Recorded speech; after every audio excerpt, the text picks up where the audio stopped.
हरे कृष्ण. उपस्थित सर्व भक्तवृंदांचं हार्दिक स्वागत आहे.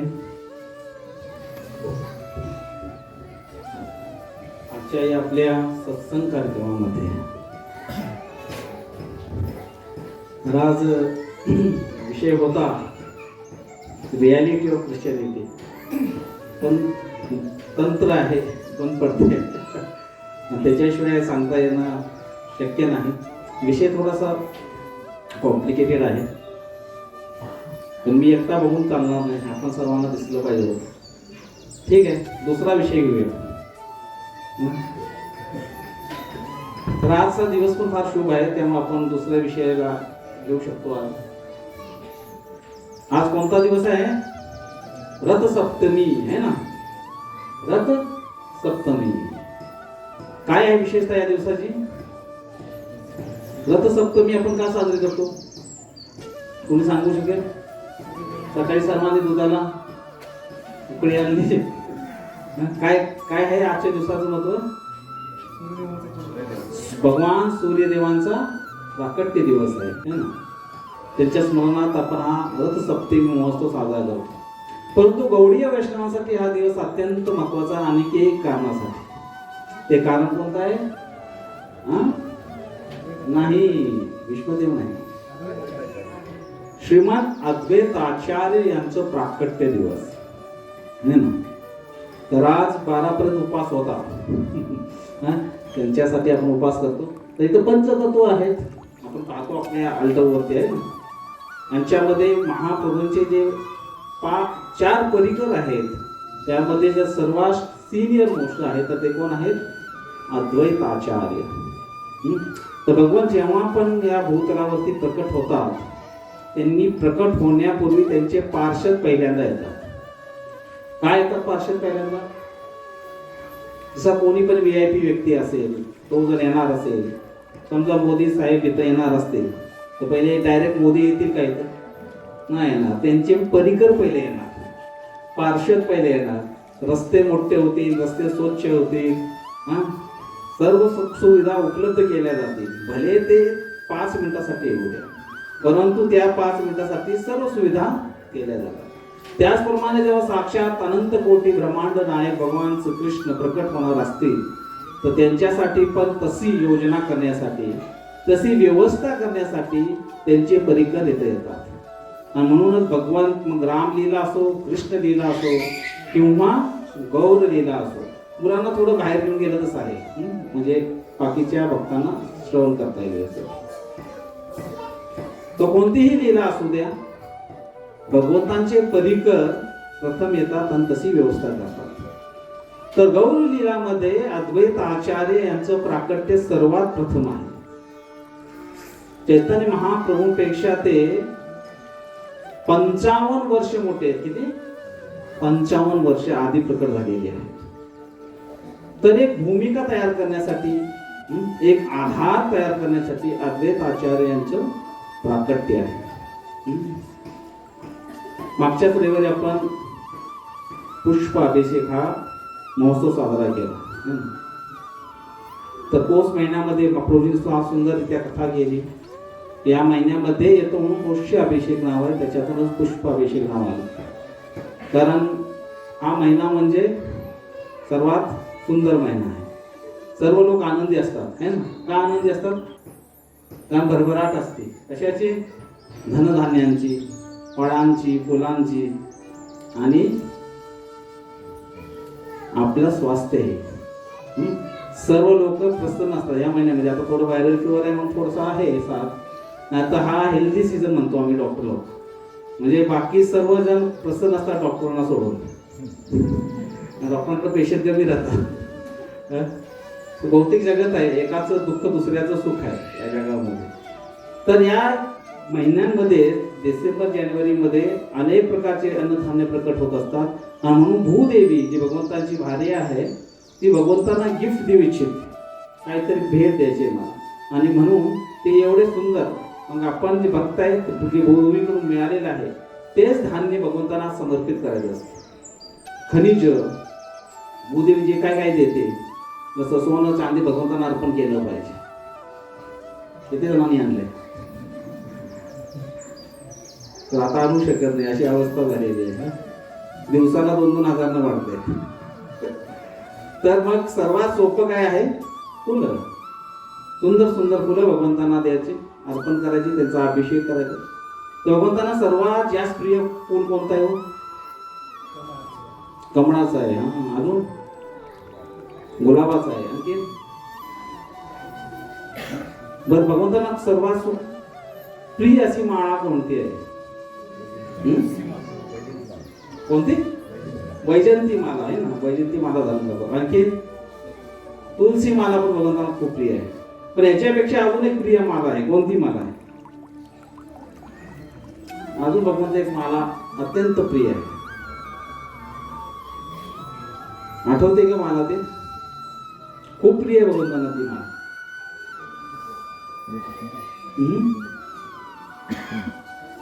कोणती? कौस्तुभ मणी आहे. माला माला अजून जप माळा. आता बरोबर जवळ आलाय जरा. अजून जवळ आहे. अजून कोणती माळ राहिली? अजून एक माळ राहिली जी भगवंतांना अत्यंत प्रिय आहे. कंठी माळा. ठीक आहे, कंठी माळा पण भगवंतांना प्रिय आहे. आणखीन एक माळ राहिली अत्यंत प्रिय.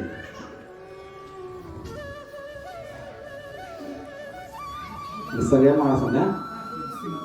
नाही, माळा माळा काय? पुष्प माळा कदंब फुलांची. हा, ती पण प्रिय आहे भगवंतांना. अजून एक तरी पण विसरते. तुळशी झाली की एकच उत्तर, दोनदा नाही. शेवंती फुलांची माळा. ठीक आहे.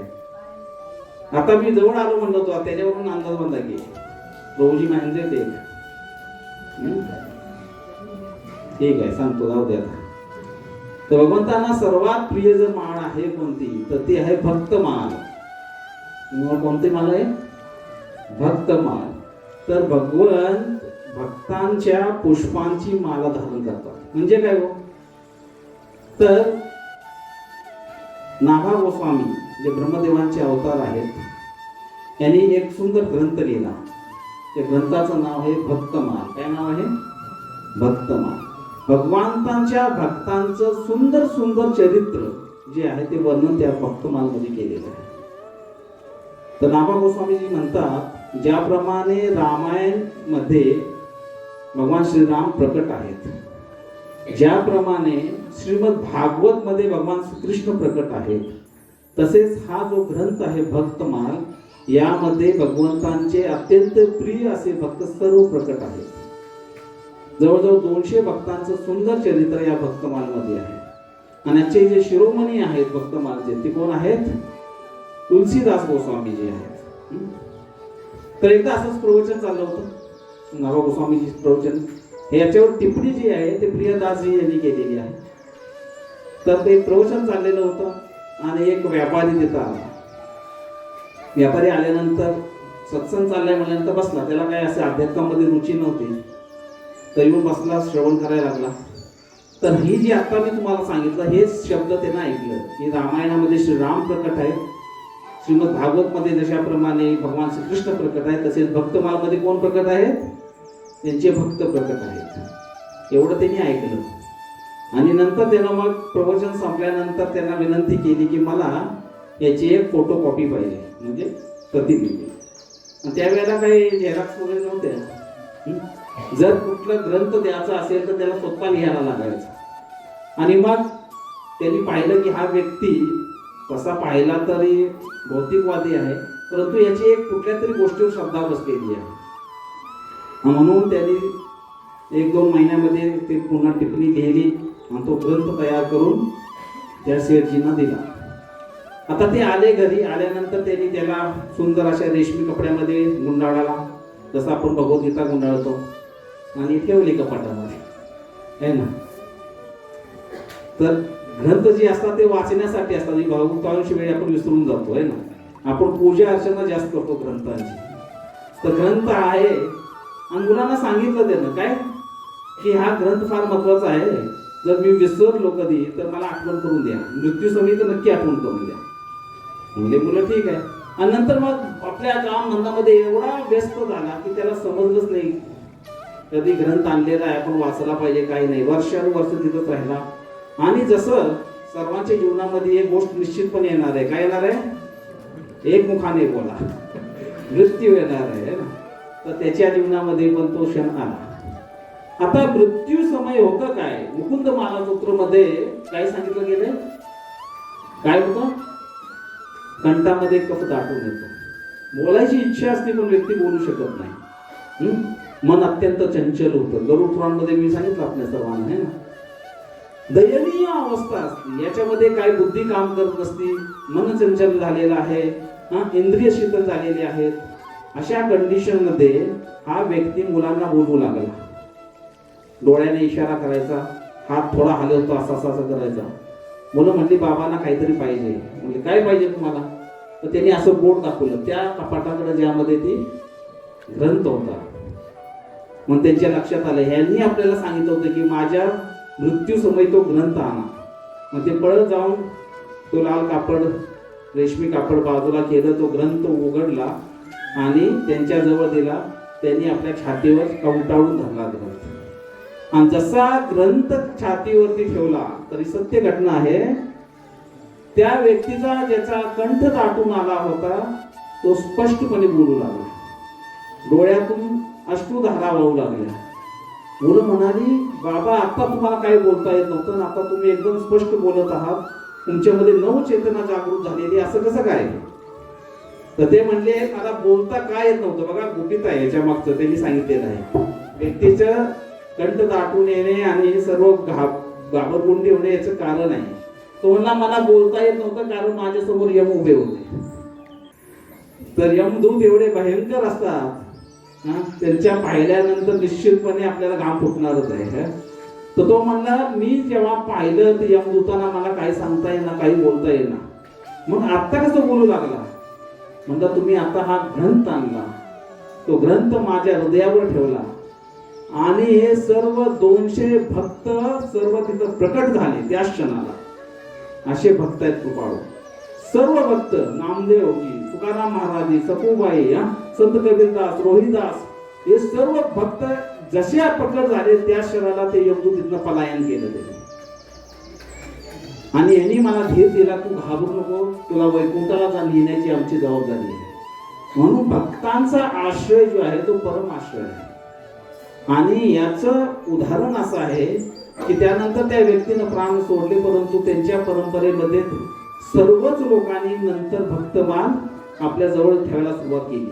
आणि आजही कोणत्याही संप्रदायामध्ये तुम्ही वृंदावनमध्ये जावा, जे कोणी वैष्णव आहेत, प्रत्येक वैष्णवाने ताबीज सारखं एवढी छोटी, आता काय ऍडव्हान्स टेक्नॉलॉजी आलेली आहे, एक छोटीसा असा भक्तमान ग्रंथ तयार केलेला आहे. आणि प्रत्येक भक्त आपल्या गळ्यामध्ये तो धारण करतो, मृत्यूचा भरोसा नाही म्हणून. कारण हे भक्तच आहे जे काय करणार आहेत, आपल्याला संरक्षण प्रदान करणार आहेत. म्हणून भगवान श्रीकृष्ण सुद्धा भगवद्गीतेमध्ये, भागवतामध्ये वर्णन करतात, प्रभुपाद वारंवार सांगतात की मद भक्त पूजा भीतिके, की माझ्या भक्तांची पूजा माझ्यापेक्षा अत्यंत श्रेष्ठ आहे, असे भगवंत वारंवार काय करत आहेत, घोषणा करून सांगत आहेत. आणि म्हणून जर भगवंतांना सुंदर पुष्प अर्पण करायचं असेल तर कुणाचं केलं पाहिजे? भक्तांचं केलं पाहिजे. भक्तांचं चरित्र, भगवंत म्हणतात की भगवंताच्या लीला आपण अनेक वेळा श्रवण करतो, कृष्ण लीला, रामलीला इत्यादी लीलाचं श्रवण करतो, चित्त शुद्ध होतं. परंतु ज्यांच्या चरित्र श्रवण करण्यासाठी स्वतः भगवंत आतुर आहेत ते आहेत भक्त. ज्या वेळेला राजसूय यज्ञ चाललेला होता, नारद मुनींनी प्रसंग घेतलेला आहे प्रल्हाद महाराजांचा. प्रल्हाद महाराजांची कथा ते सांगत आहेत. आणि श्रोता कोण आहेत? कोण आहेत? पितामह भीष्म बसलेले आहेत. युधिष्ठिर महाराज 5 पांडवा सहित आहेत. आणि स्वतः भगवान श्री कृष्ण अत्यंत आनंदाने प्रल्हाद महाराजांच्या चरित्राचं श्रवण करत आहेत. एवढं भक्त भगवंतांना प्रिय आहे. एकदा गौरीशंकर यांचा संवाद चालला होता. भगवान शिवजी पार्वतींना भक्तांचं गुणगान गाऊन सांगत होती की भक्त असे असतात, भक्तांचं अशी सेवा केली पाहिजे, भक्तांचा हा महिमा आहे, अनेक गोष्टी सांगितल्या. आणि ह्या गोष्टी श्रवण करता करता पार्वती म्हणाली बास आता, भक्तांचं चरित्र श्रवण नाही मला करायचं, आता मला भक्तांना भेटायचे. एवढी आतुरता निर्माण झाली, खूप ऐकलं, आता एवढी उत्कंठ आहे की मला एखाद्या भक्ताचं दर्शन घ्यावं भगवंतांच्या. शिवजी म्हणला ठीक आहे चलो. रूप बदललं दोघांनी आणि डायरेक्ट हस्तिनापूर येथे आले. म्हणजे भगवंतांचे परम सखा परम भक्त जे आहेत अर्जुन यांच्यापासून सुरुवात करू आपण. जसे त्या महलामध्ये ते प्रवेश करणार पहरेकरांनी अडवलं, वेशभूषा बदललेली होती, भगवंतांनी रूप बदलून आलेले होते. अडवल्यानंतर शिवजी म्हणाले नाहीत मी शिव आहे. आपण म्हणलं असतो लगेच मला अडवतोय, मी आपण तमुक आहे. तर शिवजी म्हटले अडवलं ठीक आहे ठीक आहे. का म्हणजे थांबा अजून विश्राम करत आहेत. म्हणजे ठीक आहे. शिव पार्वती बसले बाहेर वाट पाहत वेटिंग रूम मध्ये. आता भगवंतांना सर्व लीला माहीत असतात. तेवढ्यात भगवान श्रीकृष्ण स्वतः आले. भगवंतांना पुन्हा बोलणार आहे. भगवंत आले, शिव पार्वतींना पाहिलं, स्मित हास्य केलं, त्यांच्या लक्षात आलं की दोघं बसलेत आणि आत निघून गेले. सुभद्रा बरोबर आले होते. आत गेले तर अर्जुन झोपलेला होता आणि द्रौपदी त्यांची शरण सेवा करत होते. हे दृश्य पाहिल्यानंतर सुभद्रा लगेच धावत गेली. एक चरण द्रौपदी चरण सेवा करते, दुसरा कोणी घेतला सुभद्रा माई. दोघेही करायला लागले. थोड्या वेळानंतर चरण सेवा करत करत सुभद्राच्या डोळ्यातून अश्रुधारा होऊ लागल्या, रोमांच येऊ लागले, कंप येऊ लागले, अष्टविकार प्रकट होऊ लागले. भगवान कृष्ण म्हणाले काय झालं, तो एवढे रोमांचित काय?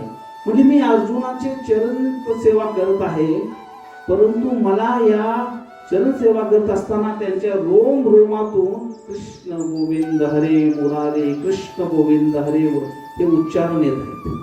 म्हणजे अर्जुन गाढ निद्रेमध्ये आहेत, परंतु त्यांच्या प्रत्येक रोमातून काय येते, भगवत नाम प्रकट होत आहे. भगवान श्रीकृष्णाने जेव्हा हे ऐकले ते म्हणजे थांब जरा पाहू. भगवान तिथं स्वतः गेले, सुभद्राला बाजूला केलं आणि तिथं जाऊन बसले. तोपर्यंत अर्जुनाने करवट बदलली, झोपेतच, आणि बदलली तशी भगवंताच्या अंगावर टाकला पाय. माणूस झोपेत तसा पण होतो. जसा टाकला भगवंताने लगेच पाय आपल्या मांडीवर घेतला आणि भक्तांची सेवा करू लागला. अर्जुनाची चरण सेवा करत आहेत कोण? भगवान श्रीकृष्ण. इकडे शिवजी वाट पाहत होते आणि शिवजी म्हणाले खूप वेळ झाला. त्यांनी स्मरण केलं ब्रह्मदेवांचं आणि बोलून घेतलं ब्रह्मदेव. म्हणजे आम्ही तर जाणार नाही, आम्ही बघायला आलोय भक्ताचं वेश बदलून, तुम्ही जाऊन बघा. ब्रह्माचे आत गेले. जेव्हा भगवान ब्रह्मदेवाने पाहिलं की अनंत कोटी ब्रह्मांड नायक जे आहेत असे साक्षात भगवान कृष्ण आपल्या भक्ताची चरण सेवा करत आहेत, चरण लावत आहेत, हे पाहिल्यानंतर त्यांचं हृदय भरून आलं आणि त्यांच्या मुखातून सुंदर सुंदर वेद स्तुती प्रकट होऊ लागली, सुंदर सुंदर गीत गाऊ लागले.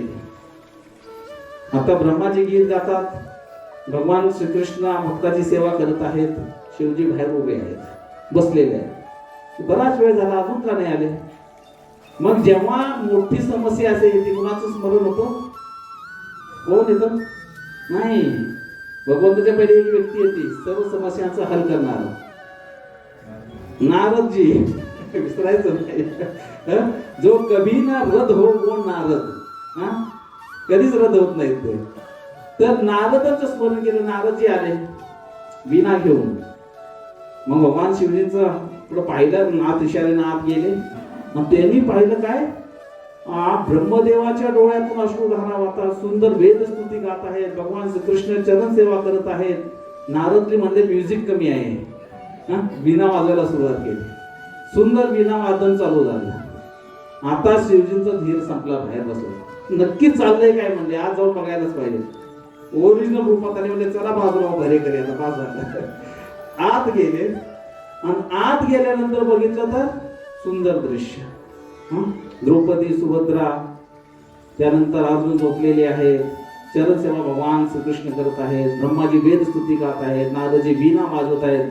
शिवजी का बसते नाही. काय केलं शिवजींनी? तांडव चालू केला. एवढा जोरात भयंकर त्यांचा तो सुंदर असा नृत्य चालू झाला. त्या हडबडीनं अर्जुन गडबडून उठला.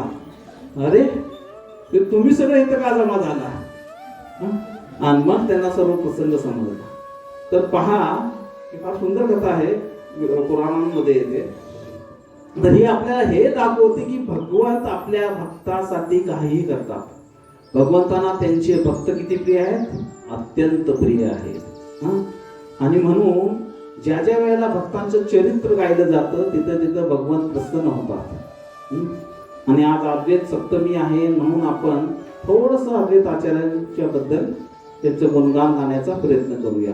कशासाठी? जेणेकरून भगवान गौरसुंदर ही प्रसन्न होतील आणि भगवान श्रीकृष्णांची आपल्याला कृपा मिळेल. तर श्रीमन अद्वैत आचार्य ही भगवान पंचतत्वामध्ये सर्वात ज्येष्ठ परिकर आहेत.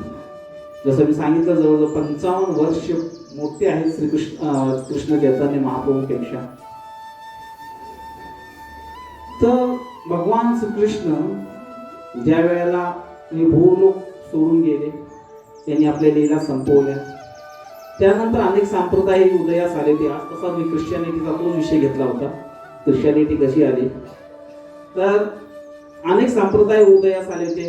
इस्लाम धर्म उदयास आला होता, सनातन धर्म तर होताच. एक चक्री साम्राज्य संपूर्ण पृथ्वीवरती होते. त्यावेळेला शालिवाहन राजाने म्लेच्छांना वेगळं केलं आणि आर्य लोक जे होते त्यांना भारतामध्ये ठेवलं आणि एक सीमारेषा बांधून तटबंदी करून दिली. कारण म्लेच्छ लोक म्हणजे अशी लोक जे कोणतेही नियमांचं पालन करत नाहीत, त्यांच्यासाठी कोणतेही नियम नाहीत. आउटकास्टेड म्हणतो आपण. जसे 4 वर्ण आहेत, ब्राह्मण, वैश्य, क्षत्रिय आणि शूद्र. तर ह्यांच्या पलीकडे कोणता आहे? चांडाल आहे, कुत्र्याचं मांस भक्षण करणारे. आणि त्यांच्याही पलीकडं म्लेच्छ आणि यवन. तरी आउटकास्टेड लोक आहेत. तर त्यांना शालिवाहन राजाने वेगळं केलं होतं. तर झालं काय, हळूहळू धर्माच्या नावाखाली सामान्य जनांचं शोषण होऊ लागलं होतं, आतंक झालेला होता. कोणीही धर्माचरण करत नव्हतं. आणि एवढा भयंकर बिकट परिस्थिती पृथ्वीवरती त्यावेळेला झाली की आता जे भगवंतांचे काही मोजके भक्त होते त्यांना वाटू लागले की आता कोणीतरी आलं पाहिजे. आणि कोण आलं पाहिजे? भगवंताचे 27 अवतार नको म्हणले. गौतम बुद्ध प्रकट होऊन गेले होते. म्हणजे आता असं कोणीतरी आलं पाहिजे की साक्षात भगवंत आले पाहिजे, त्याशिवाय काय होणार नाही. भगवंतांच्या प्रकट होणार, भगवंतांना त्रियुगी म्हणले. तर काय म्हणले? त्यांचं एक नाव आहे, 3 युगामध्येच येतात म्हणून त्रियुगी म्हणतात त्यांना. सतयुग, त्रेतायुग आणि द्वापार युग. मग कलियुगामध्ये का नाही येत? कलियुगामध्ये कल्की अवतार मध्ये येतात, परंतु ते लीला करायला येत नाहीत. काय करतात? फक्त टार्गेट, पापी लोकांना टार्गेट करतात. तर त्यांच्याकडे अशी तलवार आहे. मला पहिला प्रश्न पडायचा, काय प्रश्न पडायचा? म्हणजे एवढी टेक्नॉलॉजी ऍडव्हान्स झालेली आहे आणि हे कल्की अवतार घोड्यावर तलवार म्हणजे काय बुद्धीला पटत नाही ना. कसं मारणार? नंतर थोडा अभ्यास केल्यानंतर मला समजलं की तलवार साधारण नाही, ऍडव्हान्स टेक्नॉलॉजी तलवार आहे. त्याच्यावर बघून सेटिंग करतात की हे बसलेले इथं नाही, तर सगळे वैष्णव बसले. तर या पृथ्वीवरती जेवढे पापे आहेत त्याच्यावर सेट केला ना आणि पॉइंटला प्रॅक्टिस करून ती तलवार मधून जे सूक्ष्म किरण निघतात ना ते टार्गेट करून 1000 लोकांमधनं पण त्याला शोधून करणार, त्याला तिथं मारणार, अशी विशेष तलवार घेऊन येतात ते. तर कल्की अवतार आहे. तर मग भगवान कल्की अवतार कलियुग मध्ये आहे. गौतम बुद्ध 27 अवतार मध्ये गणले जातात. मग भगवंताचं प्राकट्याचा तर वेळ नव्हती झालेली, परंतु असं सांगितलेले की ब्रह्मदेवाच्या एका दिवसामध्ये म्हणजे एक कल्पामध्ये जेव्हा भगवान श्रीकृष्ण येतात त्यानंतर भगवंतांचा एक सुंदर अवतार येतो, ज्याला म्हणलेला छन्न अवतार म्हणजे गुप्त अवतार आहे. म्हणजे तो कुणालाही प्रकट नाही. का प्रकट नाही? कारण तो भक्त रूपामध्ये येतो. का भक्त रूपामध्ये येतो? कारण कलियुगच्या लोकांसाठी तेच योग्य आहे. का कलियुगच्या लोकांसाठी तेच योग्य आहे? कारण भगवान म्हणजे मी स्वतः जाऊन उपयोग नाही. द्वापार युगामध्ये एवढी चांगली लोक होती, कलियुगपेक्षा उच्च दर्जाची लोक होती, तरी सुद्धा त्यांचा पोंडक नावाचा राजा होता जो म्हणतो मी वासुदेव आहे ना. तर कलियुगमध्ये स्वतःला भगवान म्हणणारे अनेक लोक आहेत किंवा घोषित करणारे. परंतु भक्त कसा असतो हे लोकांना माहित नाही अजून. आणि या कलियुगामध्ये भगवंतापेक्षा भगवंतांचा भक्त कसा आहे त्याची महिमाचं गुणगान झालं पाहिजे. म्हणून भगवान श्रीकृष्ण हे स्वतः भक्त रूपामध्ये आलेले आहेत. कृष्ण वर्णम तुषा अकृष्णम सांगो पांगश पार्षदम यज्ञे संकीर्तन प्राय यजंती ही सुमेधम. श्रीमद भागवतमच्या 11व्या स्कंदामध्ये असा सुंदर श्लोक येतो की भगवान श्रीकृष्ण प्रकट होणार आहेत. तर या युगामध्ये भगवान गौरचंद्र प्रकट होतात. तर भगवान गौरचंद्रांना प्रकट करणारे कोण आहेत तर ते अद्वैत आचार्य आहेत. तर भगवंतांचा हा वेळ तर प्रकट झालेली नव्हती, परंतु हा छन्न अवतार जो आहे भक्त रूपामधला तो प्रकट होण्याची वेळ मात्र झालेली होती.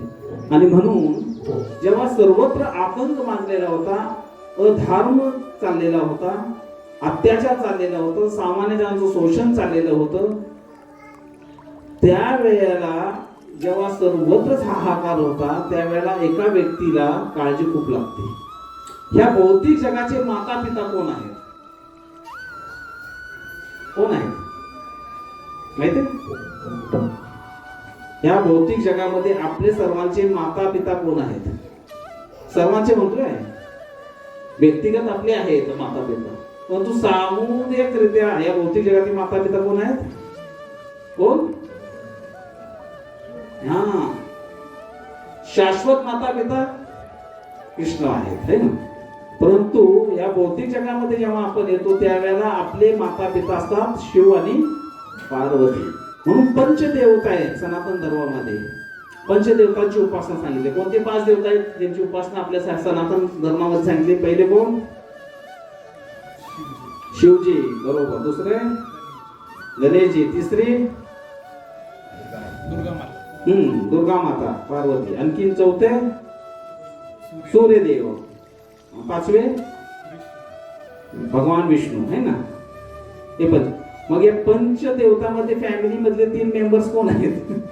शिव फॅमिली मधले मेंबर्स आहेत, है ना. शिवजी, पार्वती आणि गणेशजी. कारण त्यांचा फार मोठा जबाबदारी आहे, ही त्यांची लेकरं आहेत आपण सर्व. तर मुलगा जेव्हा वाईट मार्गाला लागतो सर्वात जास्त वाईट कुणाला वाटतं? शेजाऱ्याला का आई वडिलांना? आई वडिलांना. तर ही आपल्यासारखी मुलं जेव्हा वाईट मार्गाला लागली तेव्हा शिवजींचे हृदय भरलं.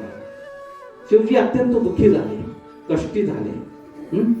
आणि हे शिवजी जेव्हा जेव्हा अशी वेळ येते भगवत प्रकट व्हायची असतात तेव्हा शिवजींनाच खूप भरून येतं हृदय त्यांचं. आणि शिवजी नेहमी पुढाकार घेतात. मग तो कृष्ण अवतार असू द्या, राम अवतार असू द्या. प्रभू रामचंद्रांच्या प्राकट्य जेव्हा रावणासारखे असुरांनी हाहाकार माजवला होता त्यावेळेला भगवान शिवजींना काळजी लागली होती. त्यावेळेला सर्व देवी देवतांना एकत्र आल्यानंतर ते विचार करू लागले की आता भगवंतांना आपल्याला प्रकट केलं पाहिजे, त्यांना प्रार्थना केली पाहिजे. मग मीटिंग बसली, चर्चा सुरू झाली, कुठं जायचं, कुठलं स्थान निवडायचं. आपण प्रार्थना करण्यासाठी कोण म्हणजे क्षीरसागरला जाऊ, कोण म्हणजे द्वारकेला जाऊ, कोणी म्हणलं की आपण हिमालयामध्ये जाऊ. असं चाललेलं होतं. आणि त्यावेळेला तुलसीदास जी रामायण आहे रामचरित्र मानस त्यामध्ये एक दोहा येतो, हरी प्रकट सर्वत्र समाना. काय म्हणतात? आणि शिवजीनं म्हणलेलं हरी प्रकट सर्वत्र समाना, प्रेम से प्रकट हो यही मैं जाना. तर शिवजी म्हणतात की तुम्ही असा भेदभाव करू नका की भगवंत इकडं भेटतील आपल्याला किंवा तिकडे भेटतील. हरी प्रकट सर्वत्र समाना, हे हरी प्रत्येक ठिकाणी समान रूपाने प्रकट आहेत. आणि म्हणून ज्या वेळेला प्रल्हाद म्हणाले, जेव्हा हिरण्यकशिपूने विचारलं की या पिलर मध्ये आहेत का भगवंत, तर प्रल्हाद महाराज काय म्हणाले? त्याच्या पहिले काय म्हणाले? त्याच्या पहिले म्हणाले प्रश्न चुकीचा विचारताय का? कारण म्हणजे असं विचारायच नाही पाहिजे की इथं आहेत का भगवंत, कुठं नाही ते सांगा. भगवंत सर्वत्रच आहे, हरी प्रकट सर्वत्र समाना. त्यामुळे तुम्ही हा प्रश्न चुकीचा विचारता की कुठं आहेत, इथं आहेत का तिथं आहेत, कुठं नाहीत, सर्वत्र भगवत प्रकट आहेत. आणि म्हणून हरी प्रकट सर्वत्र समाना. मग ते प्रकट कधी होता? तो प्रकट तर आहेत. आता जसं आपण इथं सर्वजण बसलेलो आहेत, हरी प्रकट आहेत का नाही? कुठं आहेत प्रकट? कुठं आहेत? जोरात कुठं आहेत? आमच्या विरोधात अजून लांब गेलं ते. हा सर्वात जास्त प्रकट तर हित आहेत. हित आहेत पण प्रकट होत नाहीत. का होत नाहीत? एक योगी आहे, तो योग साधना करतो आणि हरीला प्रकट करतो. ध्यान धारणेद्वारे तो हरीला आत हृदयामध्ये बघतो. मग आपण का नाही बघू शकत? सर्वत्र समाना काय सांगितले? हरी प्रकट सर्वत्र. म्हणजे इथं 100% आहे तर तिथं 80% नाही, तिथं पण 100च आहे. तिथं 20% नाही, तिथं पण 100% आहे. सर्वत्र समान रूपाने प्रकट आहेत. अडचण कुठं आहे? त्या योगीनं साधनेद्वारे ही जी मधी जो पडदा आहे त्याला फोडून टाकले. आणि आपल्यामध्ये एवढा मोठा भर भक्कम, त्यामुळे आवाज पण जात नाही आपला. म्हणून सांगितलेलं आहे काय की ह्या पडदा जो आहे यालाच नष्ट केलं पाहिजे. दिवार आहे, दिवार तटबंदी करून ठेवलेली आपण इथंच आहे. याच एकाच हृदयाच्या फांदीवरती भगवद्गीता सांगते हरी आणि भक्त परमात्मा दोघं एकत्रच बसलेत. आपण इकडं तोड करून बसलो, एवढंच आहे. फक्त इकडं बघायची वेळ आहे, पण ती दिसत नाही. का दिसत नाही? कारण मोठा पडदा लावलेला. ह्यालाच तोडायचे. पडदा म्हणणं पण चुकीचं आहे ऍक्च्युअली. पोलादी दिवार म्हणा, काय म्हणायचं ते म्हणा. तर हे तोडलं पाहिजे. कसं तुटलं ते? अनासक्ती, वैराग्य, अभ्यासन वैराग्य कोणते ते सांगता तुम्ही. कसं तुटणार ते? अनेक युगामध्ये अनेक प्रकारे तुटतो, पण कलियुगामध्ये फार सोपं केले. हातोडा फार सुंदर दिला आपला. हरिनामचा हातोडा मारायचा. हरे कृष्णा कृष्णा कृष्णा हरे हरे हरे राम राम राम हरे हरे. तुटल का नाही?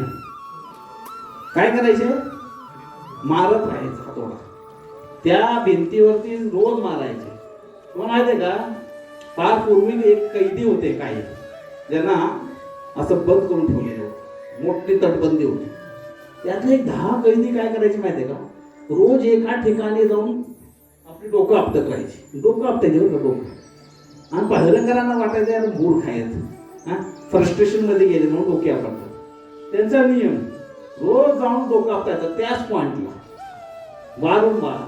वारंवार अनेक वर्ष लोटली. अनेक भगदाड पडला. अनेक रात्री ते 10चे 10 तिथून पळून गेले. तर हा आहे सातत्य. याला काय म्हणतात? सातत्य आणि पेशन्स, संयम. ह्या 2 गोष्टी पाहिजे. आता आपण जप करायला सुरू अरे अजून साक्षात्कार नाही झाला काय?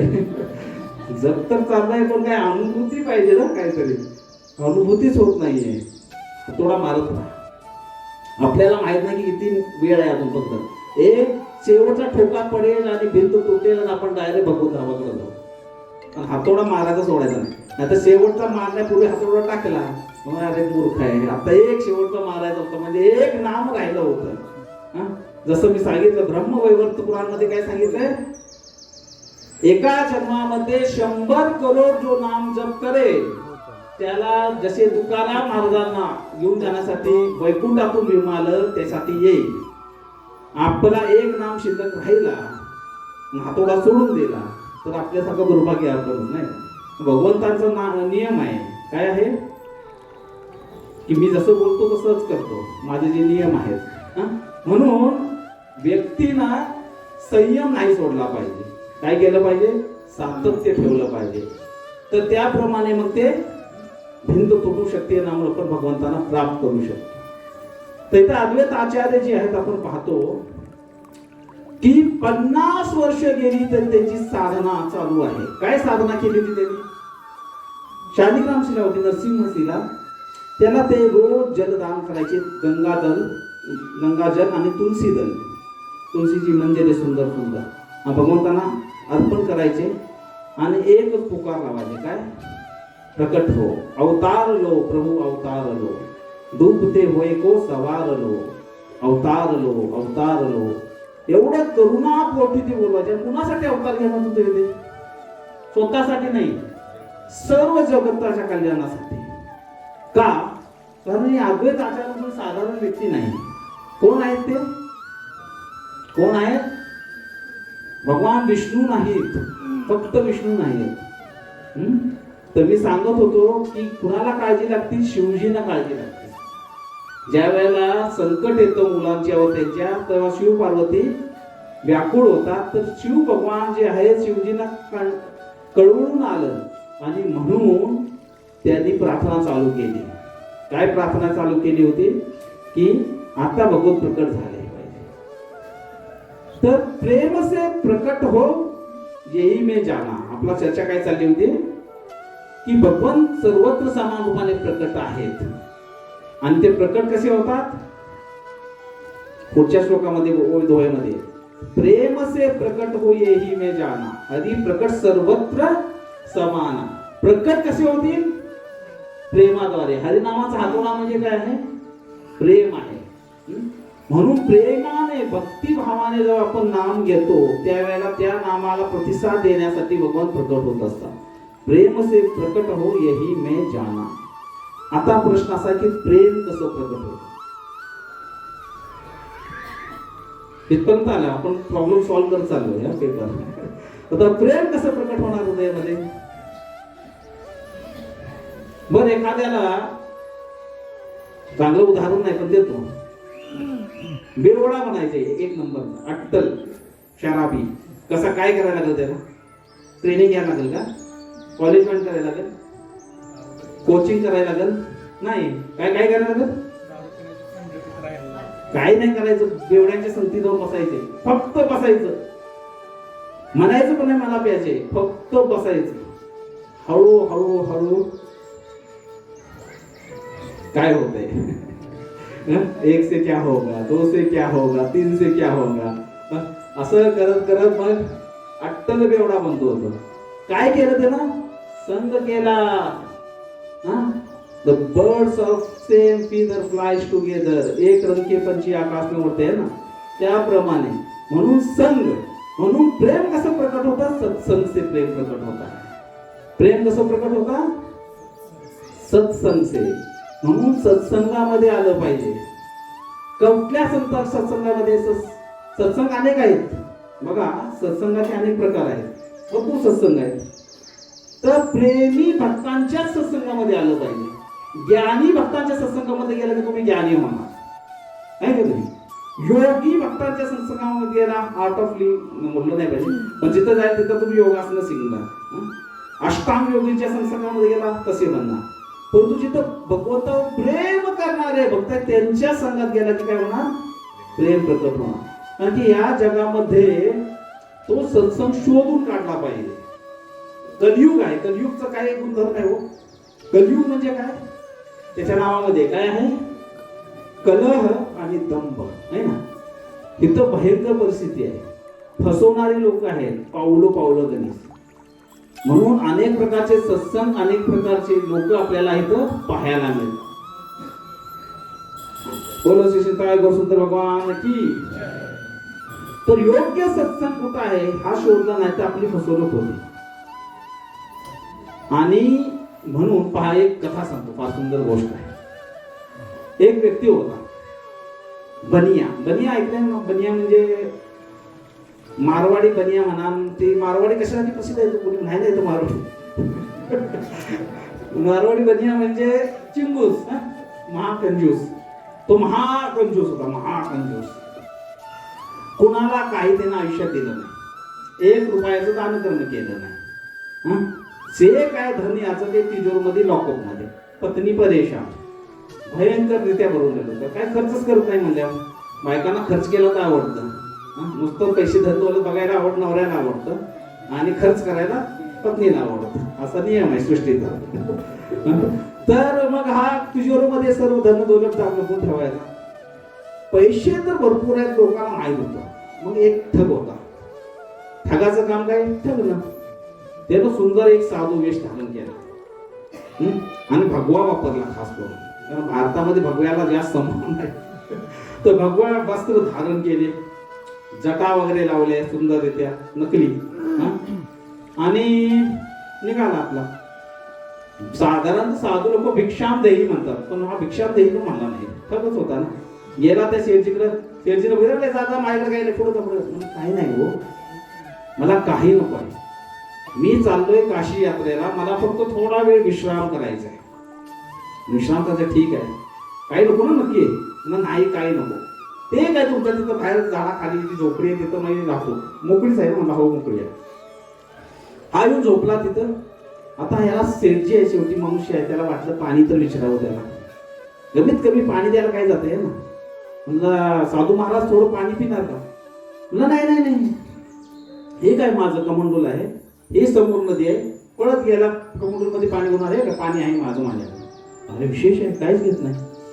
थोड्या वेळ गेल्यानंतर म्हणला की अरे एखादं फळ द्यायला काय जाते, देऊया, आता शिल्लक राहिलेच, असं खराब होऊन जाणार उद्या. तर ते थोडस खराब व्हायला लागलेलं फळ घेऊन आला. मग साधूजी फळ घ्या. नाही, कोणाचं काहीच स्वीकार करत नाही, मी स्वतःचेच कंदमूळ गोळा करतो आणि तेच खातो. आहे. मग तुम्हाला अंतरवण्यासाठी काही नको, जमिनीवरच झोपतो.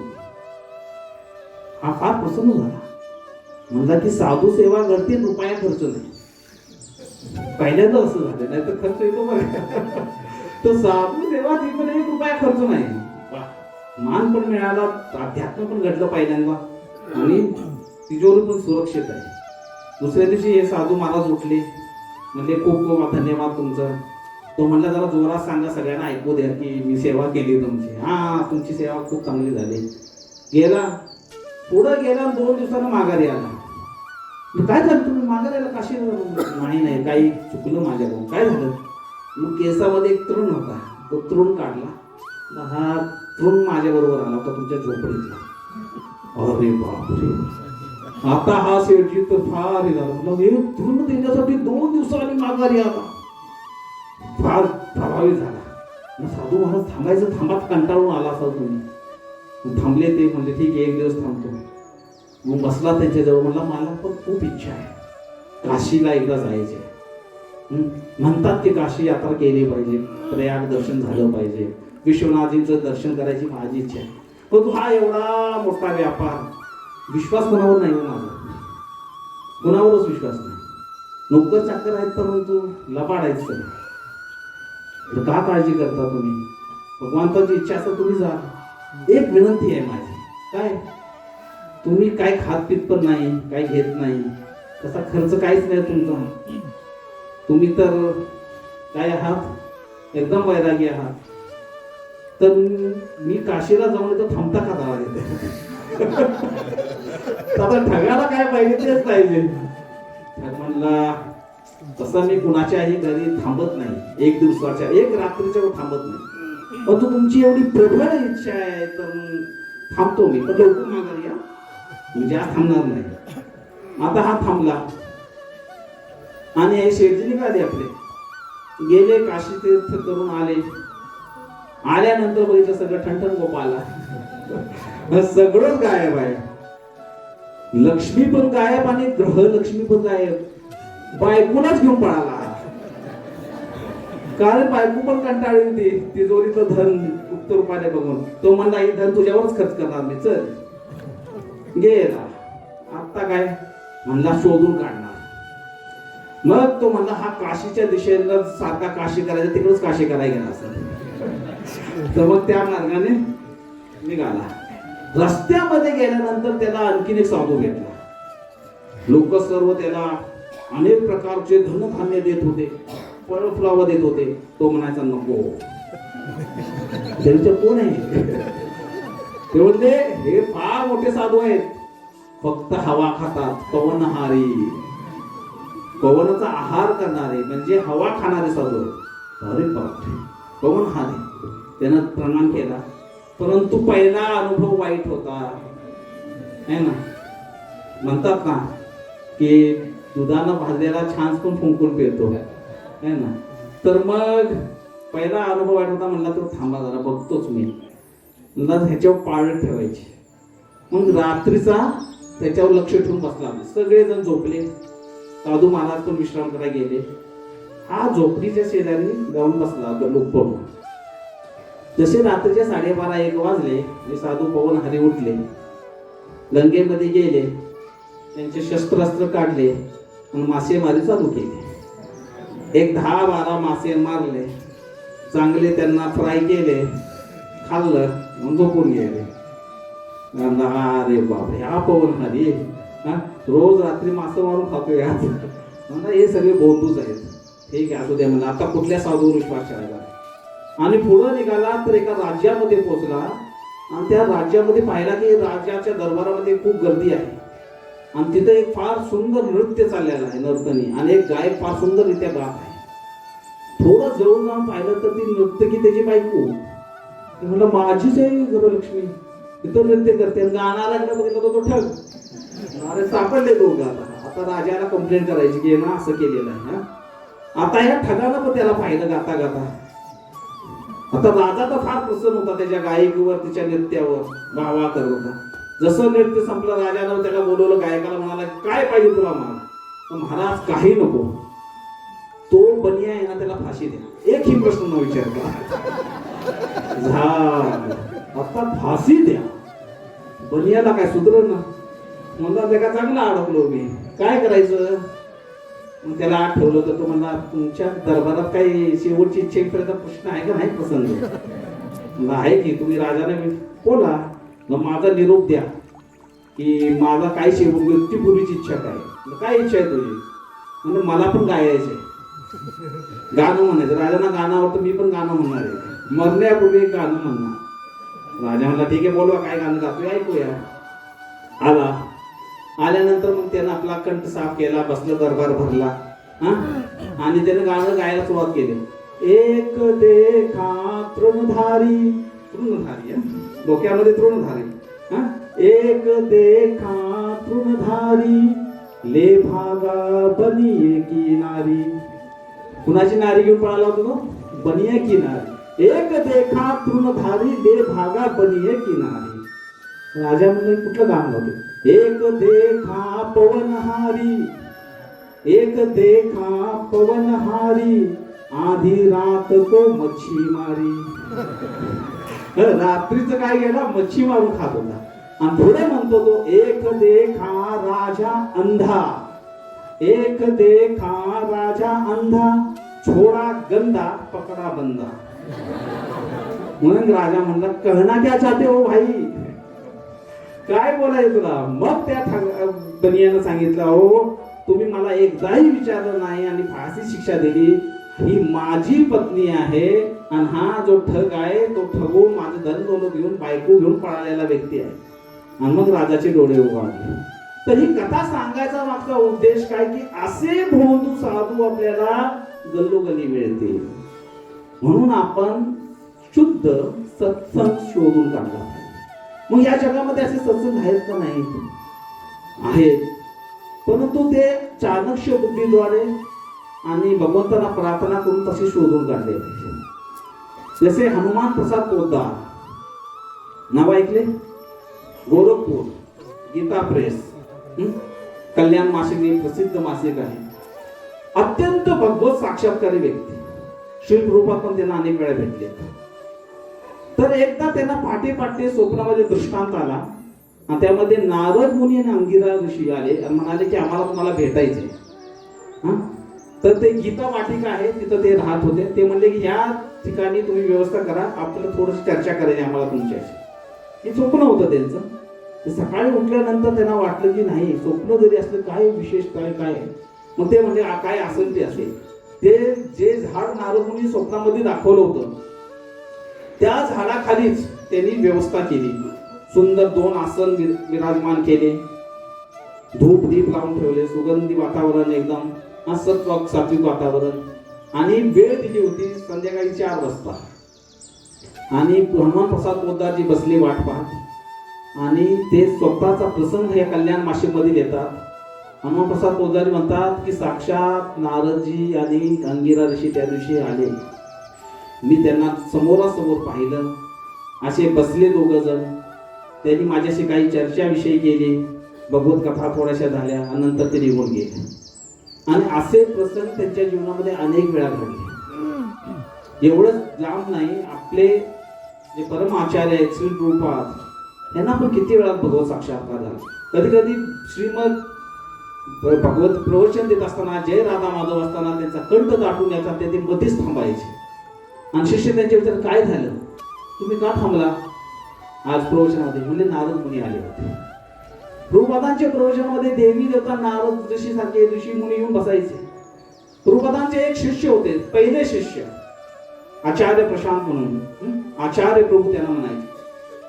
प्रभुपादांनी आपल्या गुरुची आज्ञा पालन करण्यासाठी एक आज्ञा त्यांच्या गुरुनी त्यांना दिली. काय? तू तरुण आहेस, इंग्रजी भाषेचं तुला सुंदर ज्ञान आहे, तू ही जे ज्ञान आहे वैदिक ज्ञान, सनातन धर्माचं हे भगवत ज्ञान संपूर्ण विश्वामध्ये प्रचार कर. एकच आज्ञा. आणि ती पूर्ण करण्यासाठी त्यांनी स्वतःचं आयुष्य वेचलं. तर 50 वर्षानंतर जेव्हा त्यांनी आपलं वानप्रस्थ स्वीकारलेला होता, ग्रस्त आश्रमाचा त्याग केला होता, त्यांना त्याच काळामध्ये त्यांनी झान्सीमध्ये पहिला प्रयत्न चालू केला. झान्सीमध्ये त्यांनी एक सत्संग चालू केला, त्याचं नाव होतं लीग ऑफ डिवोटीज. काय नाव होतं?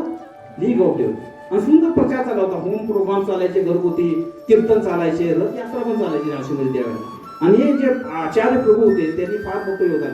हे प्रभुपादांचे पहिले शिष्य. कुठले? प्रभुपादांनी दीक्षा दिलेले पहिले शिष्य कोण आहेत? आचार्य प्रभू. आणि हे सांगतात की 1954 सालची जन्माष्टमीचा दिवस. आणि त्यावेळेला ते म्हणजे मला काही कामानिमित्त दिल्लीला जायचं होतं. कुठं? दिल्लीला. तर मध्यरात्री मी 1-2च्या दरम्यान पुन्हा माघारी आलो. आणि झान्सीमध्ये त्यांनी एक हॉल घेतला होता प्रचार करायला. तिथं सत्संग चालायचे. एक छोटंसं मंदिर तयार केलं होतं प्रभुपादाने. आणि काही लोक यायचे तिथं जमायचे आणि सुंदर प्रोग्राम करायचे. ते म्हणजे त्या हॉलमध्ये मी आलो. खाली ते दोघं राहायचे तिथं. तर हे फार मोठे कसे सुशिक्षित व्यक्ती होते, प्रोफेसर होते आचार्य प्रभू. तर ते म्हणले की मला वरून एक सुंदर आवाज होता मृदुंगाचा.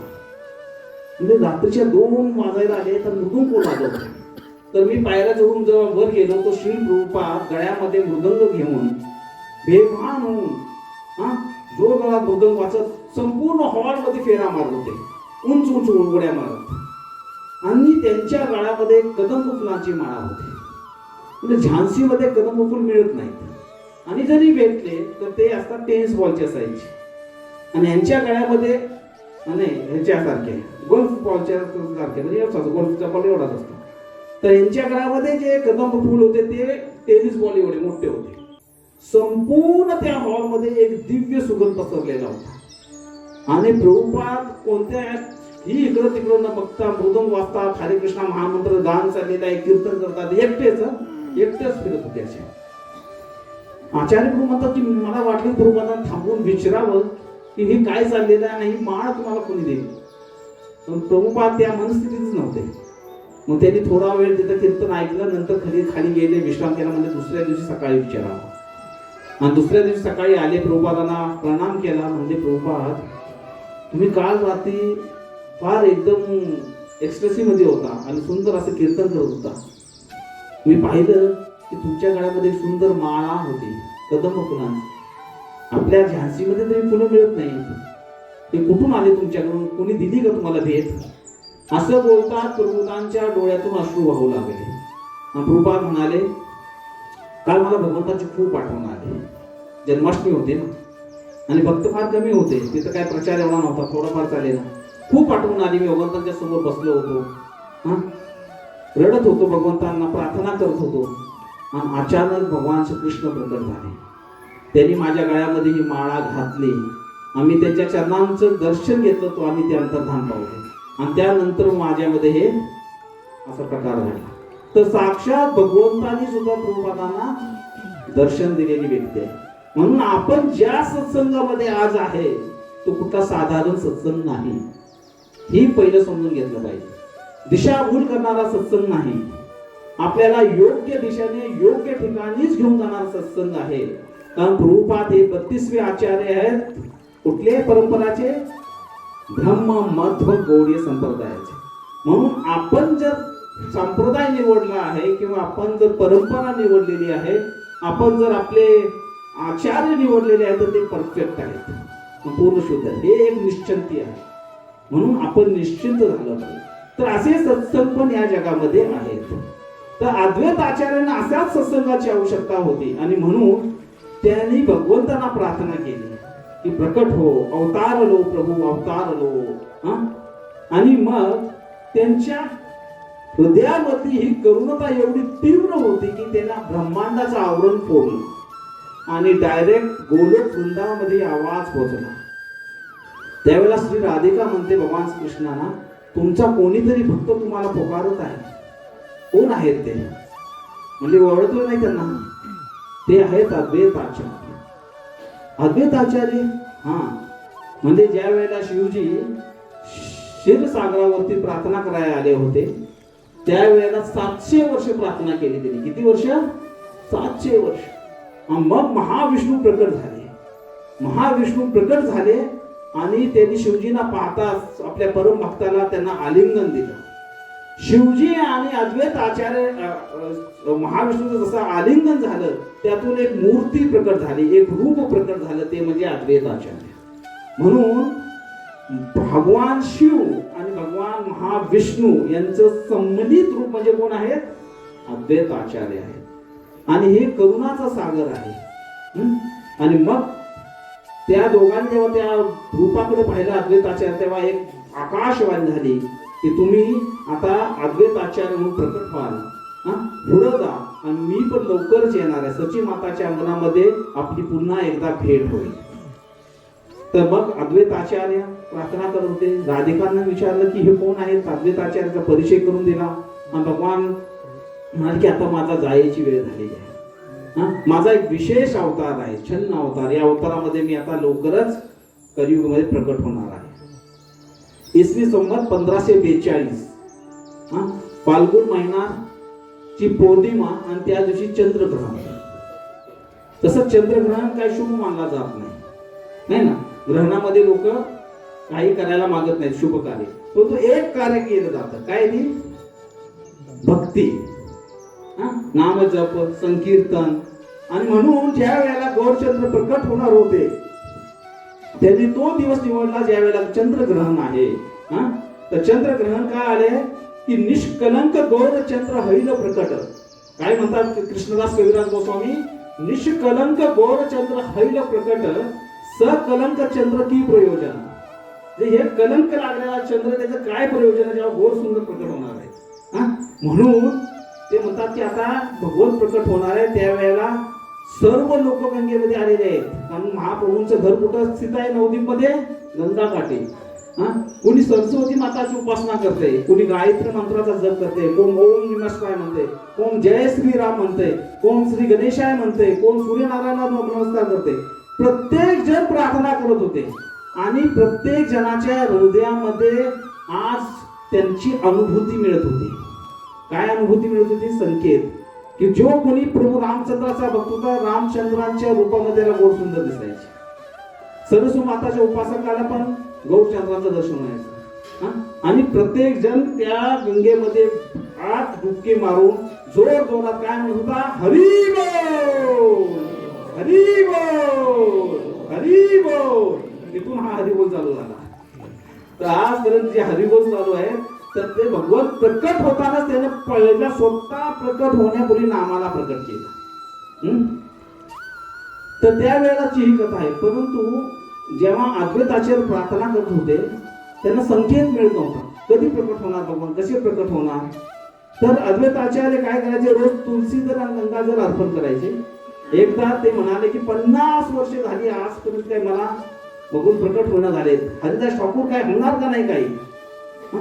त्यावेळेला मग ते म्हणले की होईल, तो चोर आहे म्हणले, चोरासारखा कुठंतरी आला असेल. भगवान श्रीकृष्णाला काय आहे? चोरासारखी येण्याची सवय आहे. मग त्यांनी तुळशी दल घेतले आणि म्हणजे चला आता ही फुलं आणि तुळशी खूप दिवसाची साठलेत, आपण काय करूया? गंगे नदीमध्ये प्रवाहित करूया. तर गंगा नदी वाहते कुठून? नवदीप कडून शांतीपूरकडे. शांतीपूरमध्ये अद्वैत आचार्य राहतात, असा प्रवाह आहे. आता यांनी फुलं आणि तुळशीदल विसर्जन केले नदीमध्ये. विसर्जन केलं तर कुठे गेले पाहिजेत? असं पुढे गेले पाहिजे. तर ही फुलं उलटी व्हायला लागली शांतीपूर कडून नवदीपच्या दिशेने. अद्वैत आचार्य म्हणाले संकेत मिळाला. आपण साधना करत असताना पण असे आपल्याला संकेत मिळतात. जप करत असताना, कधी पूजा करत असताना, प्रसाद करत असताना भगवान संकेत देतात की तू राईट वेवर आहे का नाही, खऱ्या रस्त्यावर चाललाय का नाही. आहे का नाही? अनुभूती आहे सगळ्यांना. संकेत मिळतात आपण खऱ्या पाथवर आहे का नाही. तात्वे त्याच्यामध्ये संकेत मिळाला, चोर सापडला आणि धावायला लागले. कुठं धावायला लागले? त्या तुलसीदाराचा शोध घेत. हरिदास ठाकूर त्यांच्या मागं. अरे अद्वैत आचार्य थांबा, कुठं चाललाय? म्हणजे नाही, आज मी याला शोध लावणार की हा चोर कुठं लपून बसलाय. आणि धावत धावत तुलसीदाराच्या पाठीमागे धावतात धावतात. थांबा, अजून किती लांब जाणार? म्हणजे आज गोलोकपर्यंत जायला लागलं तर जाणार मी, परंतु शोध लावणारच. आणि शेवटी जात नवदीप मध्ये एका घाटाजवळ येऊन पुढे थांबली, जिथं सची माता स्नान करत होती. आणि सची माताच्या चारी भोवती तुलसीदल फिरू लागले फुलं. अद्वैत आचार्याने लांबून पाहिलं आणि दंडवत प्रणाम करायला सुरुवात केलं की भगवान सापडले मला आज. हिथंच लपून बसले, सची माताच्या गर्भामध्ये लपून बसले.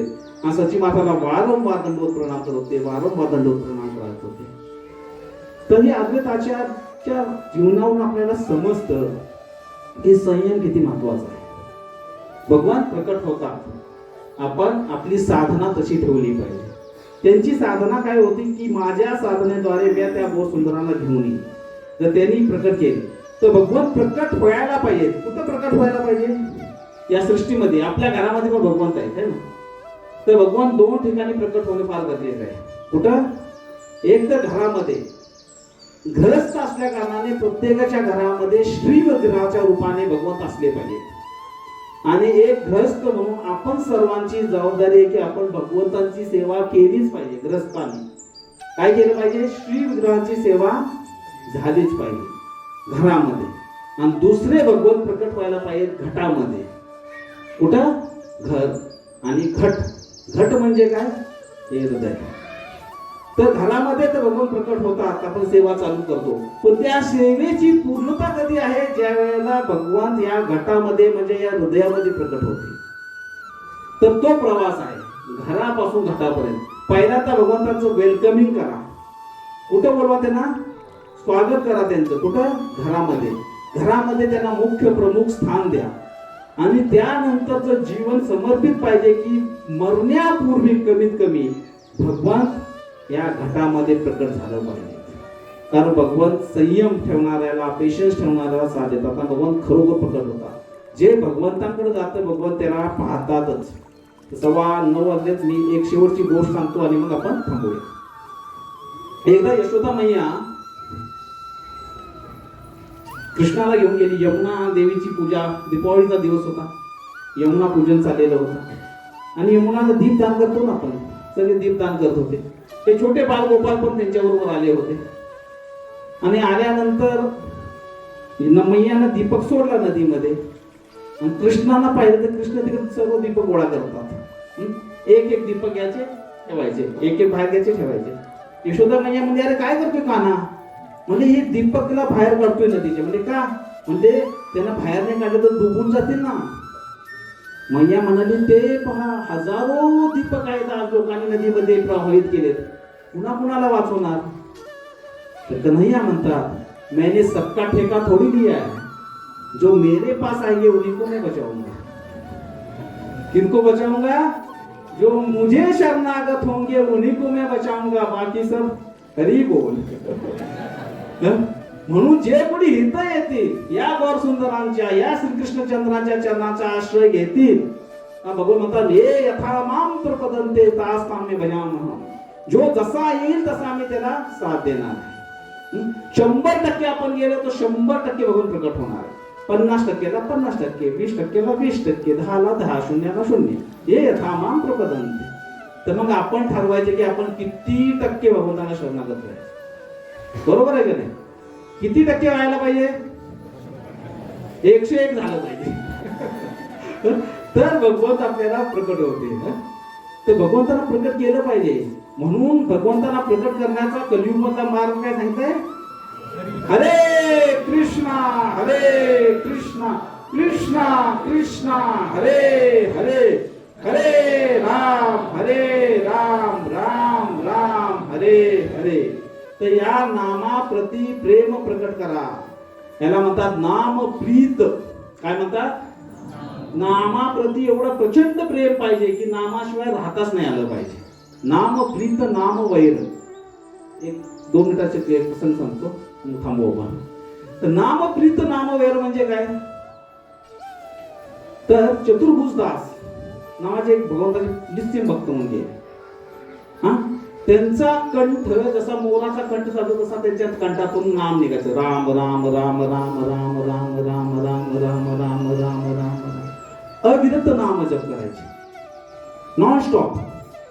जसं अर्जुनाचं मी सांगितलं ना उदाहरण, तर हे चतुर्भुज सांसन असतात. तर एकदा त्या गावामध्ये एका सुंदर वेदांती व्यक्तीला प्रवचनासाठी बोलवलं होतं. वेदांचा प्रचंड ज्ञाता होता. तो आला, तो आसनावर, असे उंच आसनावर बसले.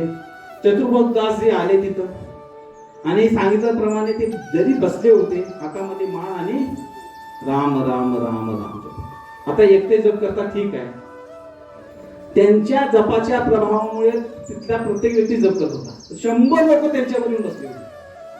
आता प्रवचनाला इथं तुम्ही बसलाय सगळेजण आणि मी इथं प्रवचन देतो, तुम्ही राम राम राम करता, मी तर बघत बसेन, अरे कुणाला सांगू. त्याप्रमाणे तो व्यक्ती म्हणायला लागला, अरे मला प्रवचनासाठी बोलवले, मी इथं बसलोय आणि इथं 100 लोक एकत्र येऊन काय करतात, राम राम राम चालले. त्याची मती भ्रमित झाली ते पाहून. ज्ञानी व्यक्तीचं असं असतं, प्रेमी भक्ताचं तसं नाही. म्हणून प्रेमी भक्तांचा संग करायचा ज्ञानीपेक्षा. तर हा पाहिलं येणार, तो म्हणला, ये क्या कर रहे हो, बोले लकड़ी के माला पे जप करने से क्या प्रभु मिलते हैं, शास्त्र का अध्ययन किया करो, कुछ भी बघते रहते हो. आता हे चतुर्भुज दास तसं सामान्यपणे एकदम निरागस व्यक्ती, शांत व्यक्ती, कधी त्यांना राग यायचा नाही, काही नाही. जसं ते म्हणले कुछ भी बकवास करते हो, या चतुर्भुज दासना आवेश आला. ते खाली बसले होते, त्यांनी तिथूनच उडी मारली बसल्या ठिकाणी. व्यास आसनावर आले, त्याचं गचुंड पकडलं, खाली ओढून घेऊन खाली पाडला त्याला आणि ठोका घेतला. म्हणजे हे मेले राम नाम, हे मेले राम नाम, हे मेले राम नाम. छातीवर गुस्सा मारायला म्हणजे घे राम नाम, हा घे राम नाम. आता हा जो प्रवचनकार होता तो घाबरला जरा. ठोके छात्यावर पडतात नाम नाम. लोकांनी चतुर्भुज दासनं धरलं, म्हणजे सोडा त्यांना, सोडा त्यांना. तसं बाजूला केलं, चतुर्भुज दास मूर्छेतून खाली पडले. परंतु एक शब्द भक्ताचा घुसा पण परिवर्तन करू दे.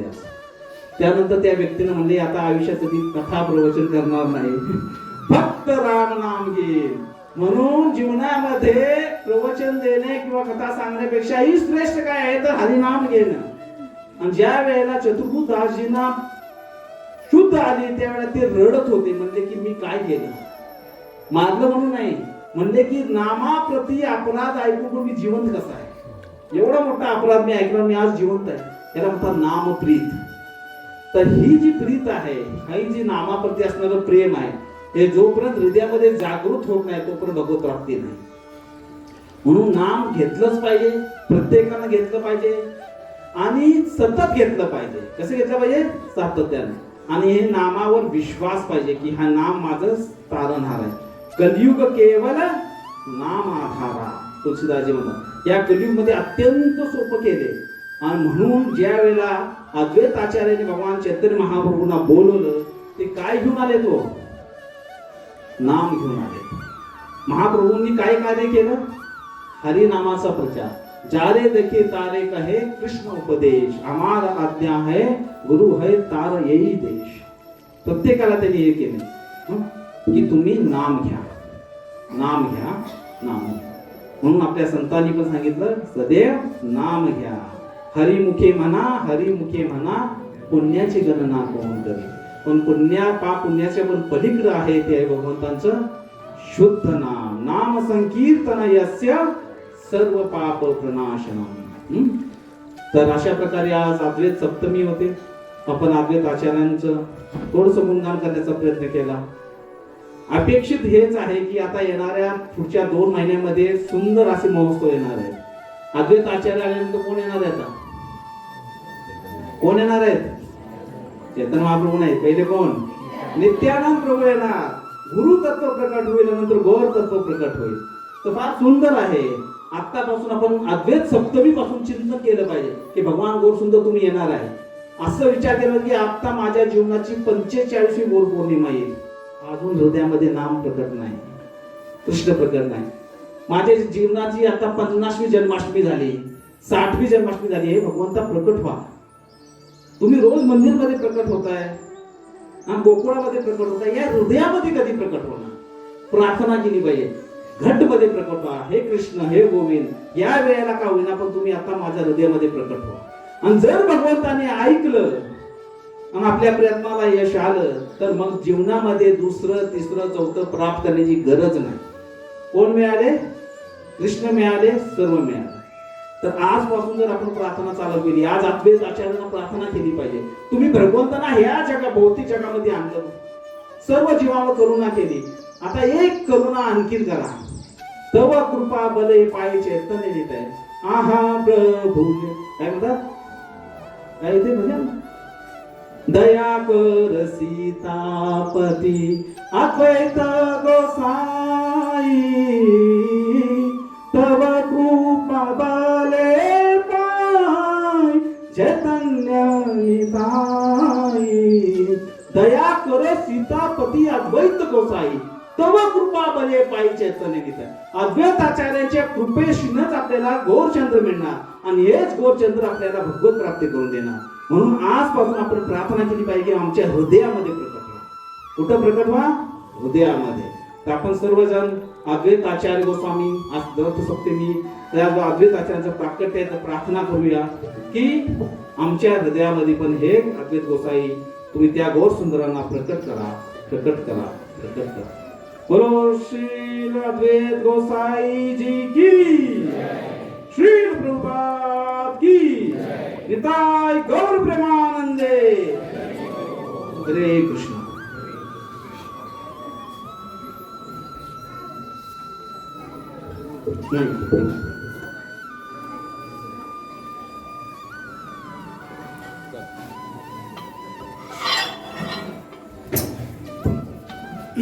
हरे कृष्ण हरे कृष्ण हरे कृष्ण कृष्ण कृष्ण हरे हरे, हरे राम राम राम हरे हरे.